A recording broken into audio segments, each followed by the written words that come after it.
মধ্যপ্রাচ্যের রণক্ষেত্রে এখন চলছে এক অদ্ভুত অঙ্কের খেলা। একদিকে ইরানের হাজার হাজার ক্ষেপণাস্ত্র, আর অন্যদিকে আমেরিকা ও ইসরায়েলের অত্যাধুনিক প্রতিরক্ষা ব্যবস্থা। কিন্তু প্রশ্ন হলো, কার শক্তি কতক্ষণ টিকবে? ইরানের একের পর এক ড্রোন ও ব্যালিস্টিক মিসাইল হামলার মুখে এখন বড় চ্যালেঞ্জ হয়ে দাঁড়িয়েছে ইসরায়েল ও আমেরিকার ইন্টারসেপ্টর বা প্রতিরোধমূলক ক্ষেপণাস্ত্রের মজুদ। সামরিক বিশ্লেষকদের মতে এই মজুদ এখন বিপজ্জনকভাবে কমতে শুরু করেছে।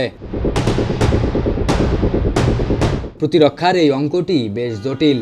সাধারণত একটি ধেয়ে আসা ক্ষেপণাস্ত্র ধ্বংস করতে অন্তত 2 থেকে 3টি ইন্টারসেপ্টর ক্ষেপণাস্ত্র ছুটতে হয়। এর মানে হলো ইরানের প্রতিটি হামলা প্রতিপক্ষের অস্ত্র ভাণ্ডারকে দ্রুত শূন্যের দিকে নিয়ে যাচ্ছে।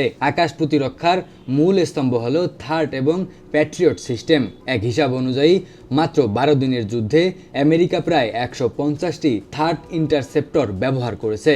মনে রাখবেন, একটি ইন্টারসেপ্টরের দাম প্রায় $15 মিলিয়ন বা 160 কোটি টাকারও বেশি। পশ্চিমা সামরিক গোয়েন্দাদের মতে ইরানের হাতে কয়েক হাজার স্বল্প ও মধ্যপাল্লার ব্যালিস্টিক এবং ক্রুজ মিসাইল মজুত রয়েছে। ইরানের মূল কৌশল হলো মিশ্র হামলা। তারা একসাথে ড্রোন, ক্রুজ এবং ব্যালিস্টিক মিসাইল ছুড়ে প্রতিপক্ষের রাডার ও প্রতিরক্ষা ব্যবস্থাকে বিভ্রান্ত করে দেয়। এতে করে আমেরিকা ও ইসরায়েলকে তাদের দামি ইন্টারসেপ্টরগুলো খুব দ্রুত খরচ করতে বাধ্য হতে হয়। উচ্চমাত্রার এই হামলা যদি একটানা কয়েকদিন চলে, তবে যে কোনো শক্তিশালী দেশের অপারেশনাল স্টক ফুরে যাওয়া কেবল সময়ের ব্যাপার। যদি এই মজুদ ফুরিয়ে যায় বা প্রতিরক্ষা ব্যবস্থা ভেঙে পড়ে, তবে তার প্রভাব হবে ভয়াবহ।